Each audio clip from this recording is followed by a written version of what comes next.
Rob, you've got the GoPro there. Right here, yep. You've put it into a protective case. Mm-hmm.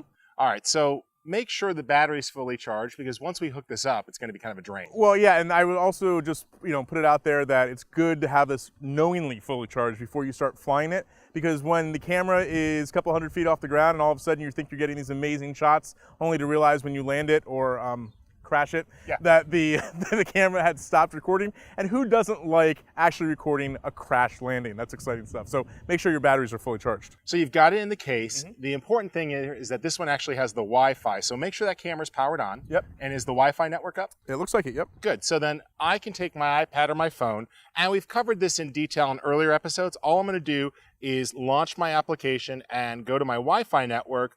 Yep. And I've got the GoPro Black selected. So let's just make sure we got that. Yep, good. Cool. So now I could switch over to the GoPro app, and it's going to attempt to connect to that camera. Yep. So it says we got our connect controls. That's good.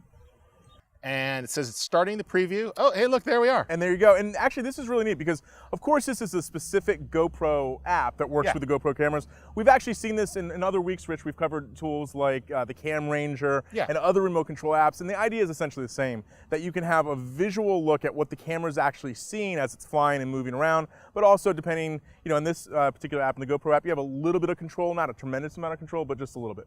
Well, let's actually walk through what we're going to do. So we're going to be flying out here. We got some mixed cloud coverage. Yep. So let's go to the camera settings here, and we'll take a look. Here's one of my favorite things. I kind of half jokingly mentioned it before, but I'm going to push the locate camera button.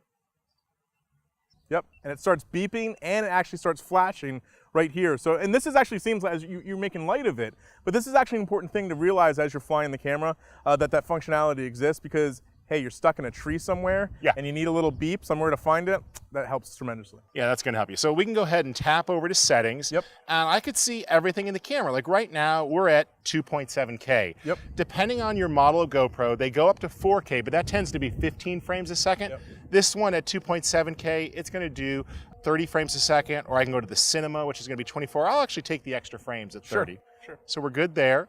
And how about metering? What do you think? Well, it is a little bit of a mixed light environment.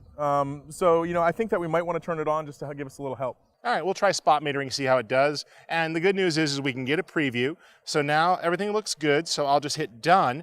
And why don't you go ahead, Rob, and just weave that around a little bit in the sky. I'm going to look at the preview, go slowly through. Yeah? Yep, seeing everything. Yeah, looks good. Okay, and just like other camera systems, because you're over Wi-Fi, there is a little bit of a slight delay. It's not perfectly real time. Yeah, you're not going to be pulling focus with this. Right, but it does its job as a preview. Yeah. All right, so now that we've got that, we're going to connect it to the actual helicopter itself. So when we come back, we're going to take a look at mounting this to the Phantom Copter.